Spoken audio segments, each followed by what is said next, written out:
It's Talk of Iowa from IPR News. I'm Charity Nebbe. Painter Rose Frantzen may still be most famous for her work Portrait of Maquoketa, a huge mural painted on 34 vertical panels that features the beautiful landscape of Maquoketa, and on the back of those panels, the faces of 180 residents of Maquoketa. But many of her oil paintings have garnered national and international acclaim over the years. She recently won top honors at the Portrait Society of America's International Portrait Competition, widely regarded as the leading portrait and figurative art contest in the country. In April, she received both the Roerich Grand Prize and the People's Choice Award for her oil painting, Last Light. Frantzen grew up in Maquoketa, and as an established artist, she chose to return. She and her husband, Charles Morris, who is also a well-known artist, founded the Maquoketa Art Experience and display their work at their old City Hall gallery. They, along with others, have worked hard to revitalize the town and build community. Frantzen and Morris are part of the What Now exhibition at the Dubuque Museum of Art, on display through September 20th. They'll be giving gallery talks on August 7th at 6 p.m. The Dubuque Museum of Art is an underwriter of IPR, and Rose Frantzen is with me now. Hello, Rose. Hi, Charity. Good to see you again. It's so wonderful to talk with you again, and congratulations on this award. Oh, yeah, it's pretty neat, isn't it? I mean, it's kind of a little Maquoketa girl makes big. Well, for those of us not in the art world, help me understand the significance of this prize. So this organization it's nearly its 30th year. It's a nonprofit, and it actually has like about 4,000 members of artist members from all over the world. And it was started by these artists, these great portrait painters who actually paint the presidents. You know, they paint all of the senators, they paint all the important people. And it was like pretty male dominated, and they decided they wanted to kind of find a way to bring the community of portrait painters together. And it has grown because they hired the right, they worked with the right people. Maybe it was the people that are actually keeping it going today, we're right there connected with the founders, right? They might have been the founders as well. And they're incredible organization, feels like a giant family, but it's an international family. And so at this point, I think there's all 50 states have members, and then 18 different countries are members, have members from 18 different countries in the world. So it's a great, and they have this competition every year. And there's somewhere between, sometimes some years it's between 2,200 to like 3,500 entrants. And so they choose 20 for finalists. Yeah. And so I was one of the top 20 finalists this year. And you've been a finalist before, haven't you? Yeah. You've won the People's Choice before. That's right. I won the People's Choice twice because the every year they have this convention. It's either in Atlanta, DC, or Philadelphia. And so people come from all over the world, and there's like 700 or 800 artists, and it's different people. It's like you're watching all these different generations, coming in and out, and we lose people, and then there's more young people. So it's really interesting. But this year so I won the People's Choice. So I get the votes from those folks at the convention, but I don't ever quite win the judges over until this year. Until this year. And it's funny, Charity, because you kind of like there's something interesting about losing, because you're like, oh well, gotta try again. And it's sometimes I don't try for like 2 or 3 years, because you just wait till you have a painting that you think has something that you feel people can connect to on multiple levels, and that it's technically up there with your best paintings. And so you don't try, so I think the first time I attempted was 2010. And so that's 16 years, right? So it's been a long journey, but it's pretty great. It's pretty great to win it. Well, given that you've been the People's Choice before, obviously a lot of people in that room are huge fans of your work and were pulling for you. So tell me what happened in the room when your name was announced as the overall winner. So It was kind of crazy. Think about this. Where it's a banquet that's very fancy, and artists don't usually have these fancy banquets. Okay, we don't know. I think they train us because we do have to carry ourselves relatively properly when we do these portrait commissions. Some of us are painting kind of important people in the world, so we have to know which fork and which spoon to use. But artists don't have very often. We don't often have ourselves at those kinds of events where you're in black tie and stuff. So it's black tie. Everybody's dressed to the nines, and there's, I don't know, 40 to 50, I don't know how many tables, right? Or because there's like 700 people in the auditorium or in the center, in the space. When I won, the entire room exploded with a giant squeal, a lot of women's voices, but it was just gigantic. And I'm like Chuck, and I'm shaking, and Chuck is sitting next to me, and a friend of mine is next to me, and he was a finalist too. So they put the finalists together, and this guy was shaking his leg, and he was like, "It's gonna be you, Rose. It's gonna be you." And his legs bouncing up and down. And I get up, I turn around, and all these women in this table, these young women in this table, are all crying. And so I'm like, Oh, they all reach out for a hug, and so I'm giving every one of these people hugs. So it took me like 10 minutes to get up to the stage to do to get the award. It was crazy. It was crazy cool. It was super oh cool. my gosh. That's Yeah. so special. That's really, really awesome. Can you describe the painting Last Light for me? So I had this gentleman when he first posed for me. I was the first person he ever posed for. And he's posing fully nude. And he's in his 80s, right? And he tells me, he says, I'm having my next career as a nude model. All right. And so he tells me this story that when he was younger, he used to say he was a nude model, and now he's actually doing it. So anyway, his name was Chuck O'Coin. He's a very funny Canadian. And he had a daughter in Arizona and a daughter in Maine. And every summer he would traverse the country. And I said, do you think you'll go by Iowa? And he's like, yeah. And I said, well, why don't you come stay with me for a couple of weeks, and we'll do lots of paintings. And so this is one of, I did 7 studies, and then 10, like 8 years, so 8 years later, six or 8 years later, I've been waiting to have a moment or a time to do this painting. And I had been thinking about it for like 5 years, and then Chuck died because he was 80 something when I first came through. But let me tell you the funny thing. When he comes to Maquoketa and he's hanging out with my parents, he tells them the whole rest of the story. When he was younger and he was pretending, he would tell, when people asked him what he did, he said he was a nude model. He was actually a monk at the time. Is that crazy? So this guy who leaves the monastery, who winds up having a family and all this, he has kids, and meets the love of his life, and he's married. And so when he comes to Iowa, he's a widower. And so the painting originally was about him being a widower in this space. And then when he died, I wanted to rethink the way I want to tell somewhat of a different story. So I have him kind of coming through this threshold, this doorway in this, I did it on Main Street above the Maquoketa Art Experience. They hadn't remodeled it. They cleaned it up and did apartments, but it had looked like turnkey. Like you could walk right back into the 60s. It was all as if they had just shut the doors in the 60s. And then so it was kind of covered with dust and stuff. And anyway, but it was still like super amazing. So to be up in this space, there's like an old refrigerator back behind him and stuff, like all this like super antique old stuff. And so I have him up there posing for all these paintings. And I was there for hours and hours with him. And then one day, this little bit of light hit the windows across the street on Main Street, coming into the windows on the front street, into our windows. And it had this little golden light there, but it was near his feet.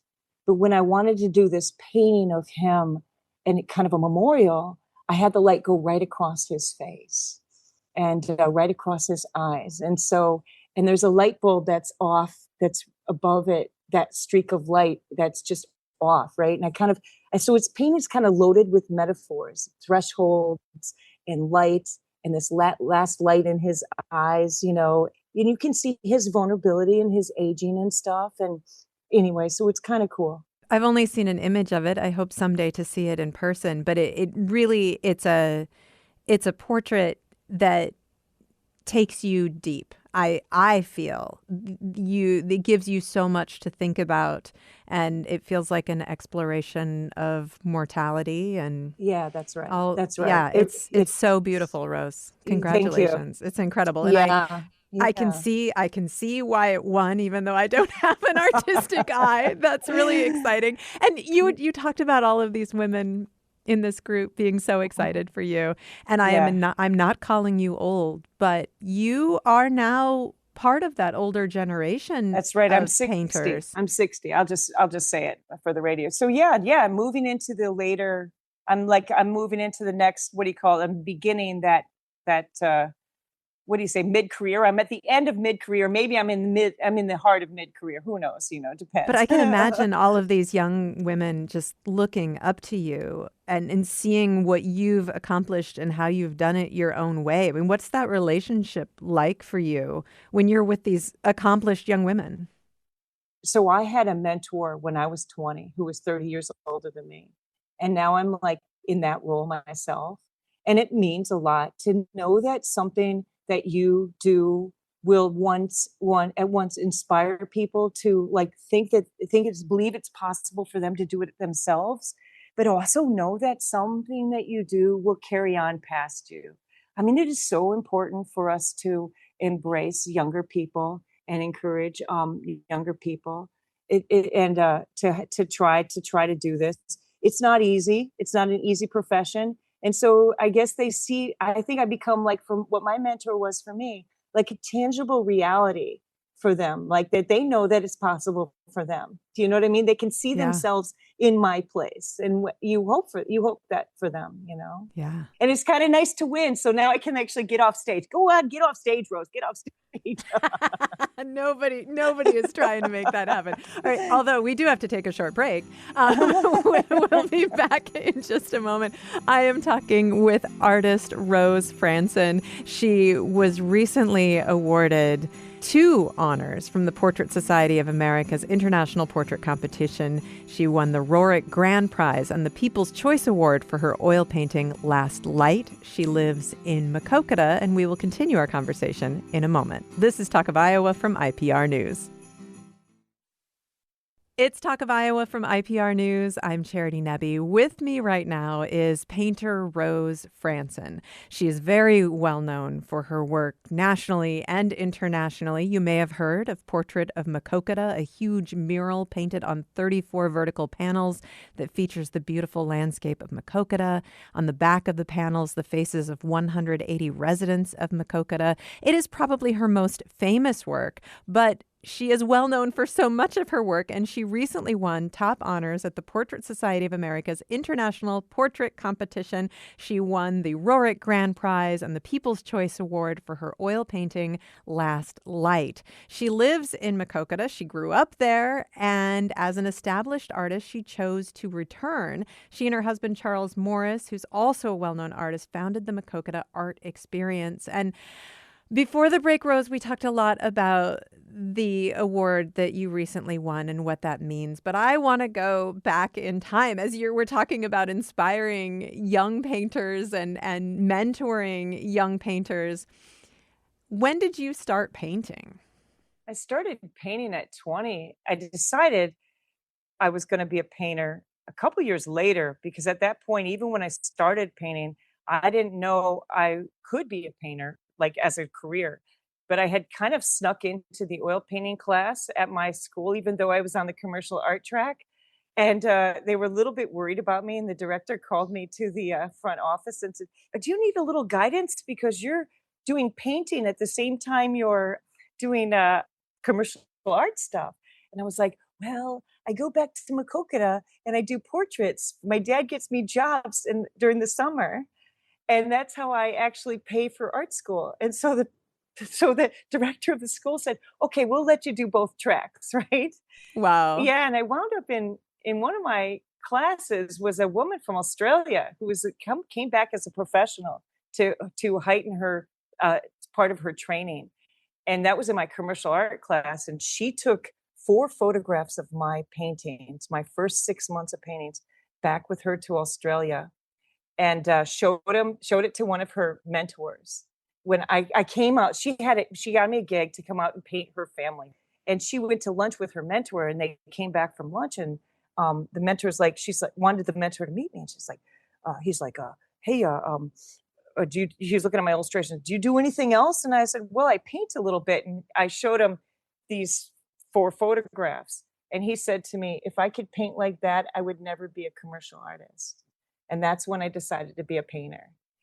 So as you were building this Mm-hmm. career and starting to get recognized, but also I'm sure struggling. I don't few artists make it big and make a living right off the bat.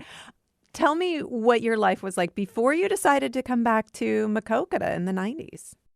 When I got back from Australia, I was really determined to pull this off, to become a painter. And all my friends and I were painting lunch, dinner, and after lunch and dinner. We painted all the time, posing for each other.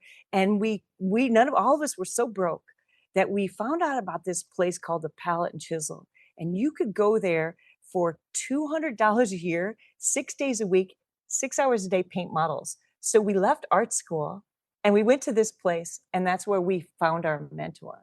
And he was just a guy sitting in the room who informally taught us how to paint.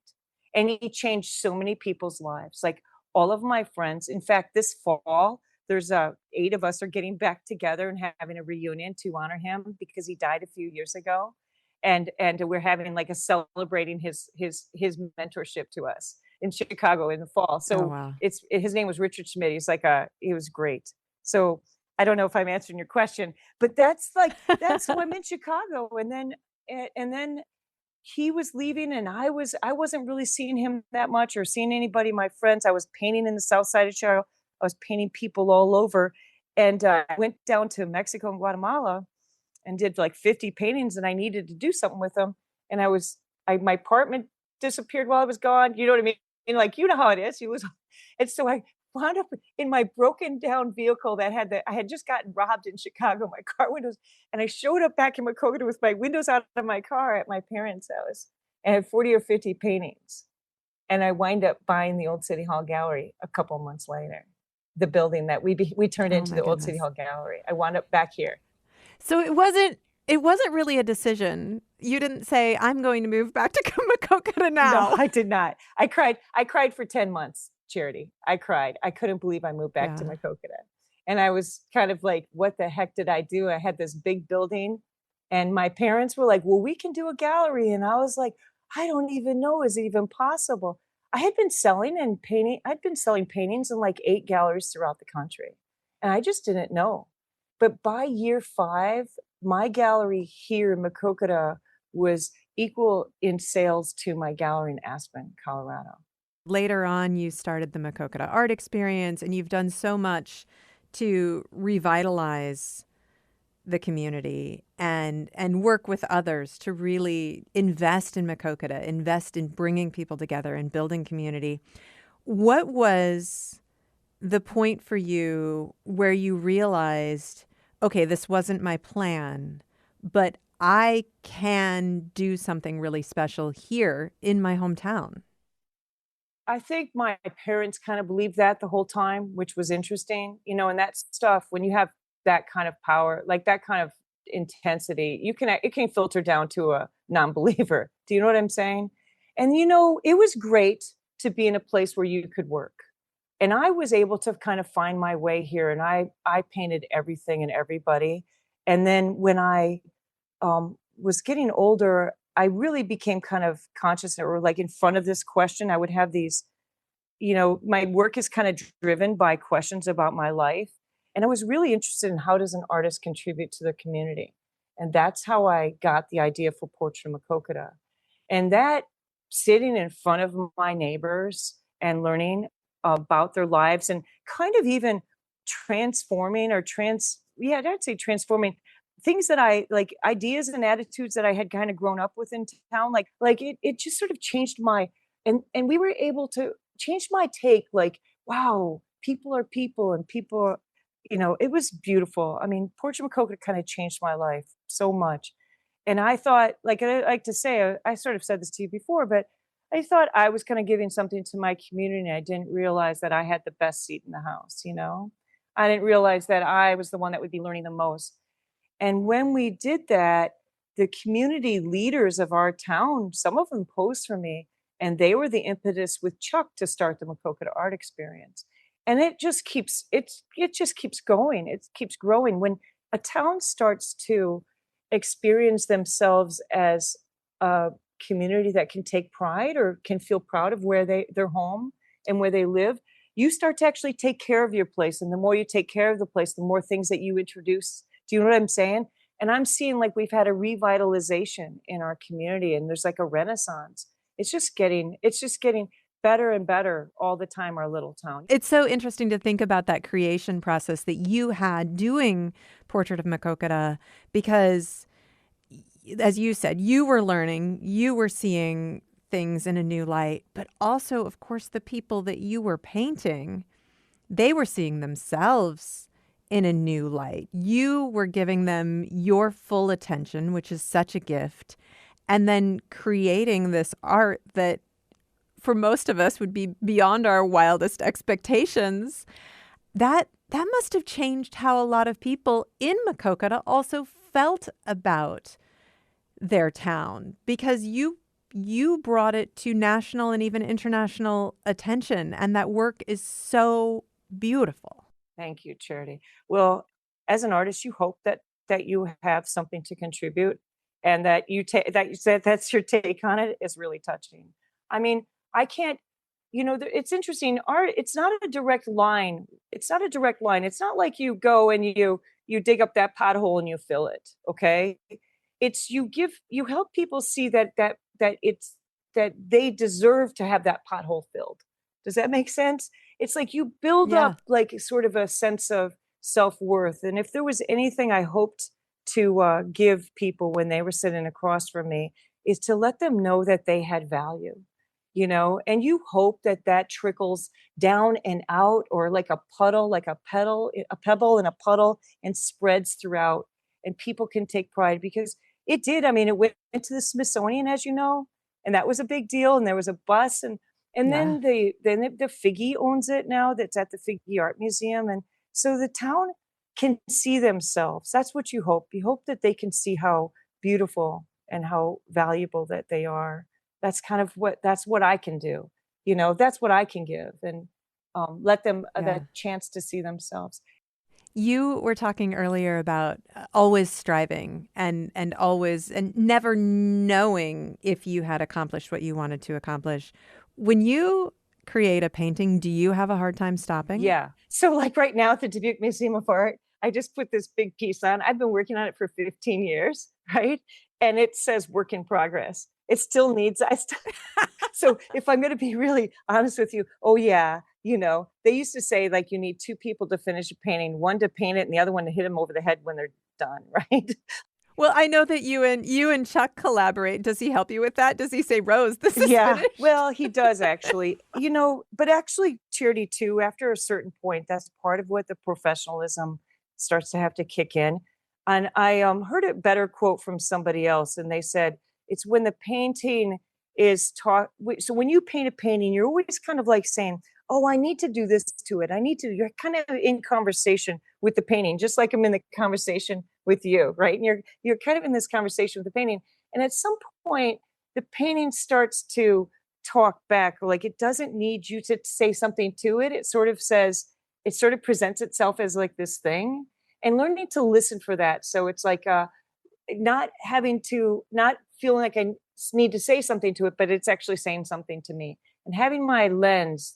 That's what I think, being a professional, or as I'm further along in the thing, to have my lens ready to absorb that, like, or my sound, like hear that question, that the conversation has a return. It's back. It's the other way. It's starting to present itself as a whole. I want to ask you about the What Now exhibition at the Dubuque Museum of Art, again, on display through September 20th. This is kind of a reunion Yeah, yeah, exhibition. Tell me a little bit about yeah. that.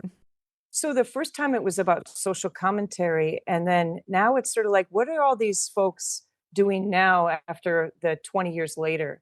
And so there was, I think, only one person has passed, and so we have one piece of his, but everybody else was able to join us. And you can kind of see what people, the questions that people were in that first exhibition, what we're looking at now.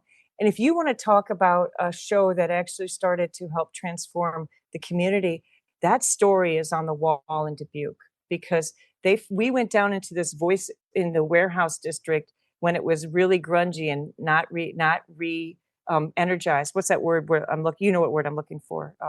When the Revitalized? Well, no, never mind. It's a technical term. And sorry, but anyway, yeah. So they really did it, and you can see that whole story when you go to that show. And so Chuck has a really interesting. If you go, you can see the inside of Chuck's head, pretty much, because everything he's ever thought, he's got this incredible display. But all my friends, all the folks that are in that show did something interesting.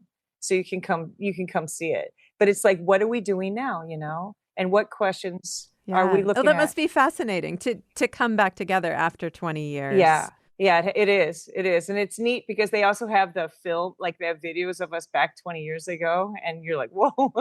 And so you see in the whole thing. And you know what?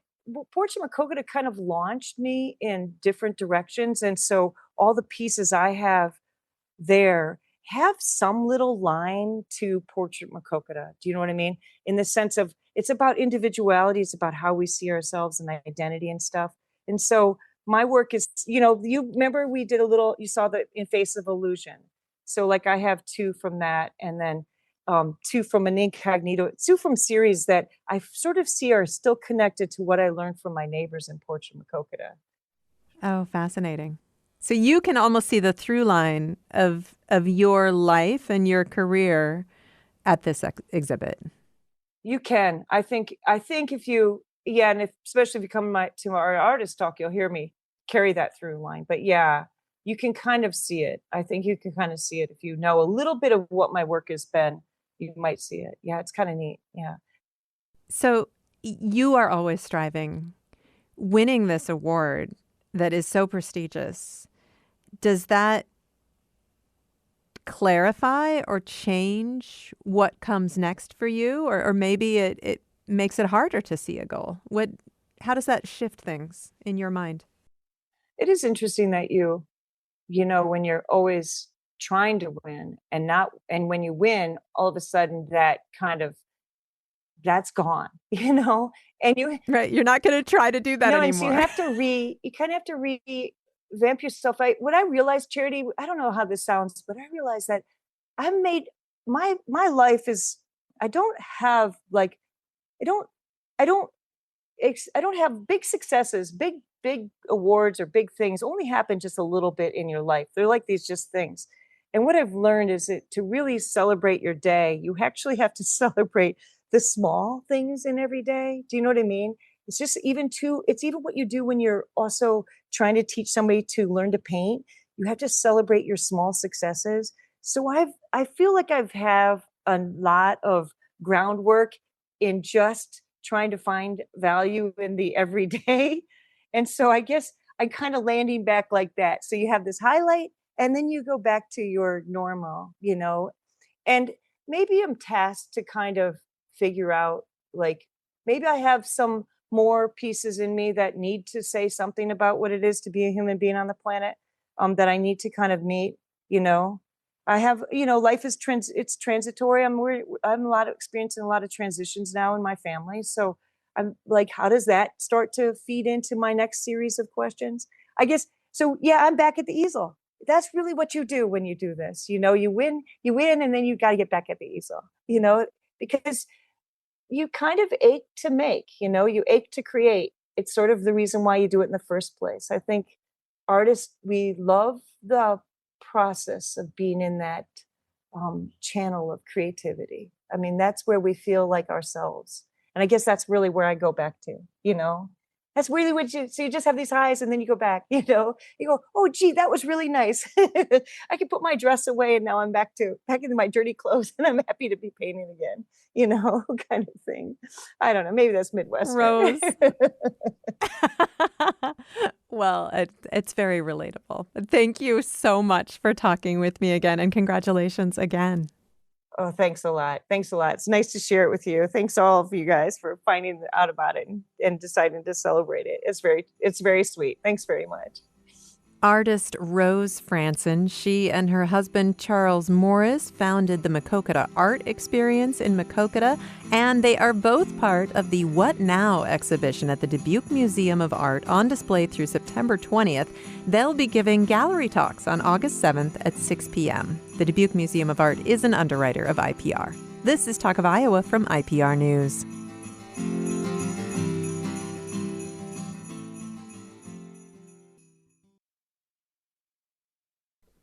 It's Talk of Iowa from IPR News. I'm Charity Nebbe.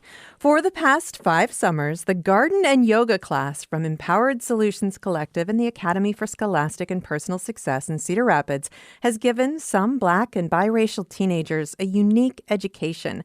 It's a chance to learn how to grow your own food, to understand our food systems, to learn about yoga and mindfulness, and reflect on personal identity and the meaning of community. Tamara Marcus is the instructor and founder of Empowered Solutions Collective, and she is with me now. Tamara, welcome back to Talk of Iowa. Thank you. Good morning. So you are trained as a climate scientist. You earned your PhD. You now are doing consulting work with many different organizations, but this class started in sort of a previous role. Tell me about the origin. Where did the idea for teaching this class come from? Yeah, so it really began from this desire to want to make sustainability more applicable to everyday folks. So when I began doing sustainability work in this community in Lynn County, I was actually the director of sustainability. And so we had, as you might remember, an initiative with Resilience Hubs, which was how I got to be a part of the show a few years back now.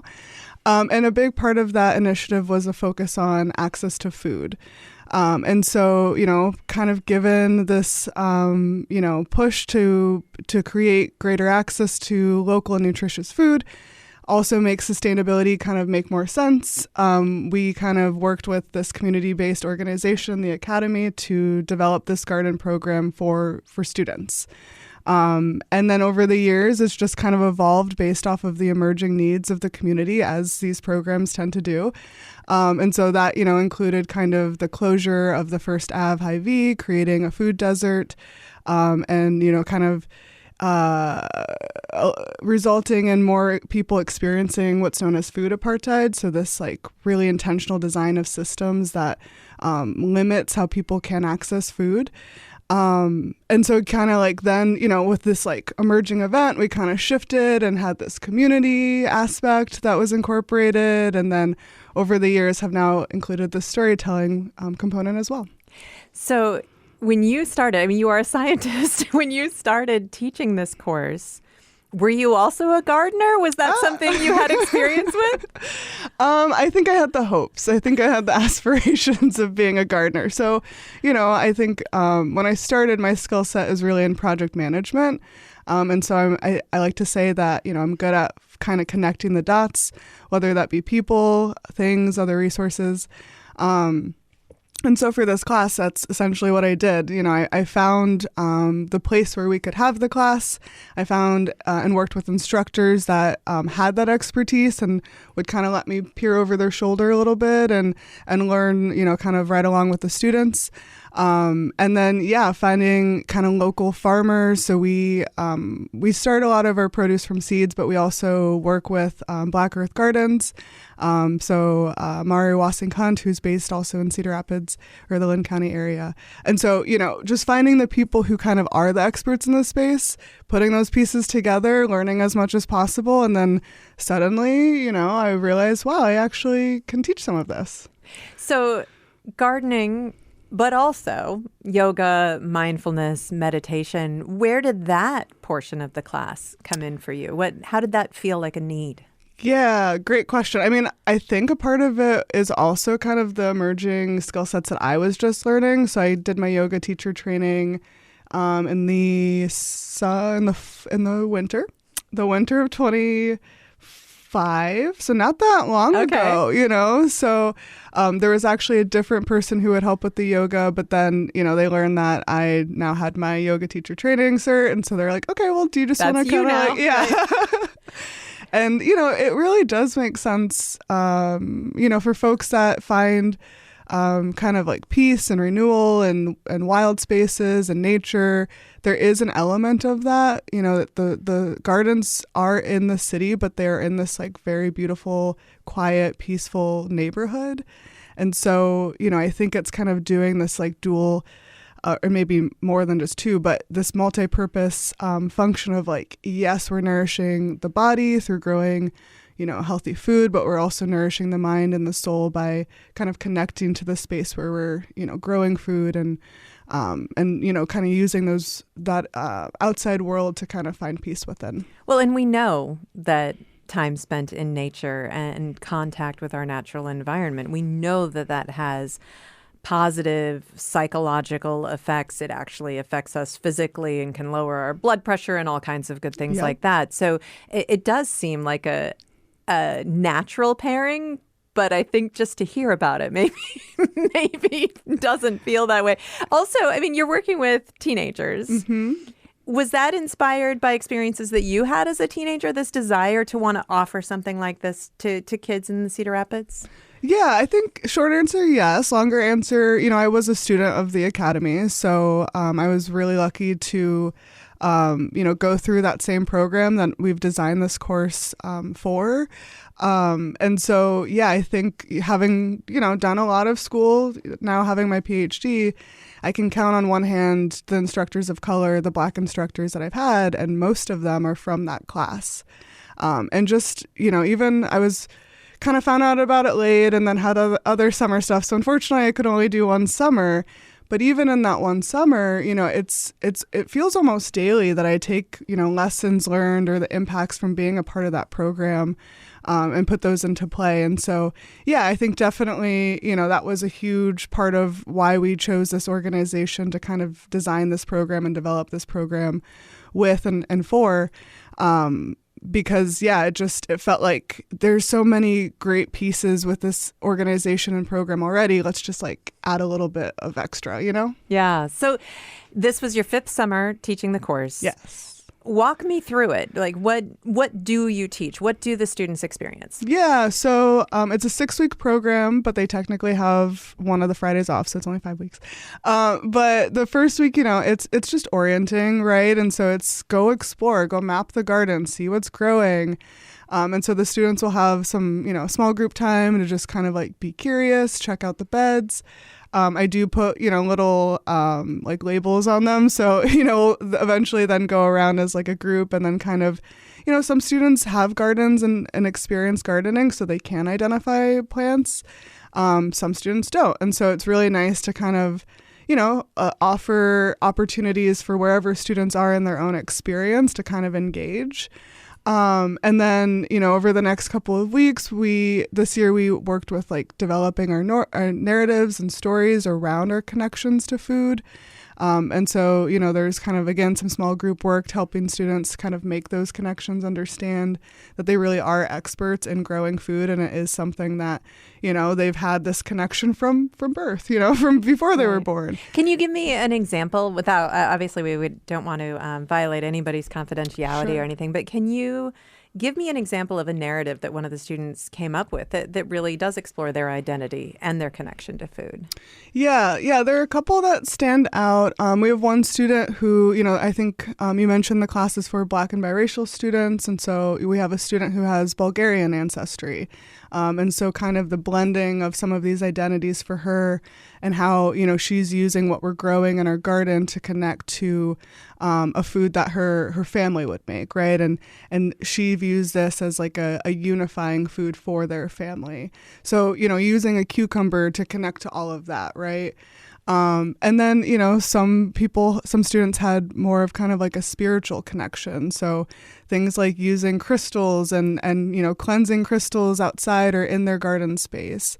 One student talks about, how the garden allows them to observe the passage of time, so these like really profound concepts that, especially as a younger person where, your life is just a little bit shorter than some other people's at this point, like you might not notice yourself growing that much in those 6 weeks, right? But to see something in front of you kind of evolving and growing, kind of allows you to understand that concept in a new or deeper way. I can also imagine, just because teenagers are teenagers, that the value of fresh vegetables may be lost on some of them. Do you see that growth within the weeks of the course where students learn how to eat these vegetables? Yeah, great question. One of my favorite days is actually our recipe day. So there's a little exercise where I bring in a bunch of cookbooks, and each group kind of picks a vegetable to kind of do some research on. But then the exciting part of the day is that we actually get to make zucchini bread or pickles, right? So that was actually our last class. We had 2 groups that were a friendly competition of one's going to do the pickles, one's going to do the zucchini bread, and obviously we're in the garden, so it's harder to bake. So then there's some oven magic that happens, meaning I've just made the zucchini bread at home and brought it in, but don't tell the students. Just like on TV. Yep. Exactly. So you are giving the students the skills that they need to grow their own food. Do you also try to make it practical? Because obviously land access is a huge problem for a lot of people. But if you can get a 5-gallon bucket and you have even a patch of light, Yep. You can grow tomatoes. Do you try to empower the students to grow their own food wherever they may happen to be? Yeah, that is a part of the class. Truthfully, I would love to expand that more with only 5 weeks and 5 hours with the students. Yeah. We kind of have to prioritize some of the coursework, but that's like the point that you made, I think, is really important for, anyone who might be listening, because it really is something that, growing food is accessible to everyone. And if you have, as you said, a place to plant a seed, some light and water to support it, like something will grow, and as we think about kind of these rising food costs, the distances our food is traveling to reach us, the nutrition of our food, the types of food that we want to eat that we may or may not be able to find in stores, like that what you've just said, that idea of like you can grow food, is I want people to feel empowered by that. I want it to be something where people are like, yeah, I am going to try to plant a tomato or a bean and just see what happens. And I do teach this year. I taught a class for adults, because what I was realizing in my own garden at home when I was kind of showing friends, I was thinning seedlings, and one of my friends asked, why are you pulling out the seedlings? And it was like an aha moment of like, oh, right. Like I didn't know this stuff. So people my age also still don't know these things, maybe. So maybe there is value in these adult classes. So that's where, I try to kind of bring in more concepts of like growing at whatever scale makes the most sense for you based off of the resources you have. Again, this was the 5th summer for this class. Have you had students come back? Have you had the opportunity to really watch students develop over time? Definitely. There's one student in particular who has been there for 4 summers now. And just seeing, that was actually the student who talked about time, and just like, I'm sure even for her seeing the garden over 4 summers and seeing how it's changed itself, you know what I mean? And even the garden and the class, that concept of understanding time, I have to imagine that that's like feeding into how she's engaging and interacting with the garden. So it is a real joy to, every year you kind of have to replant a garden, depending on here, at least in Iowa. But the students, right, like it's not that same replanting. You do see that carried on growth, and like watching that as I'm teaching this class is probably one of the most joyful parts about it. The class has evolved. Has it evolved partially because you've been able to see the impact of different things, so you can hone what you're doing? Absolutely.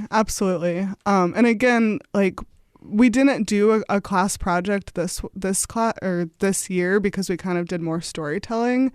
But I think, and it's hard to pick which one is the direction to go, because I mentioned, doing, giving out food that we were growing after the closure of the first Stab Hy-Vee. Last year, we actually donated a bunch of our produce to a pantry that was in one of the mobile home manufactured housing establishments in Cedar Rapids. And so, it just, I don't know, I love being able to be a little dynamic with it, because obviously I didn't predict the closure of the Hy-Vee, and Right. I didn't necessarily know, about this pantry, but being able to say, hey, like, we have such abundance and we have the ability to like do something. Okay, students, like, how do we do that, right? And demonstrating that they, have the tools to solve these problems too. And even after the class is over, the students have an opportunity to come back and continue harvesting from the garden, Absolutely, right? Yep. Yeah, so it's all through basically the first frost. I'll eventually put, the beds to bed. But, and I've had people come take seeds and harvest seeds to plant next year, right? And so and actually the okra that's growing in our gardens now are from some of those seeds. And so it's just so exciting to see like all of the different ways people are using that space, and then seeing the ideas that it gives them, not only in the space, but in their own homes and families to kind of expand the work. You are a community builder and a connector, and you support the community building work of other organizations through your work. I try. Are you hoping that your success and your commitment to this program inspires others to do similar things? I really do. I really do. And that's, again, that's what I try to instill within the students when we do these projects is like, I'm not an expert at everything, maybe at one or two things. Like, I think I really know my cats well. But I guess I want them to see, like, it's about having an idea and a passion for solution, and then building the team and the resources to accomplish it, and then iterating. It's like growing food. It's not going to go well the first time, just assume it's going to die. So then when it dies, like, what can you learn, and then do it the next time. And then the second time, probably some of it will live, right? That's all solving problems are. That's all solving problems is just like that, consistency, that ability to work in a team, and to have a passion for the work. Right. So it's also the scientific method. You were right about that. Yeah. Skills we can use in so many ways. Yeah. Tamara, thank you so much for talking with me. Thank you so much for having me. It's been a pleasure. Tamara Marcus is the owner of Empowered Solutions Collective. She's also the instructor for Garden and Yoga, a class offered for Black and biracial teens in partnership with the Academy for Scholastic and Personal Success in Cedar Rapids. Talk of Iowa is a production of IPR News. This episode was produced by Caitlin Troutman with production assistance from Nev Kelly. This is Talk of Iowa from IPR News. I'm Charity Nebbe.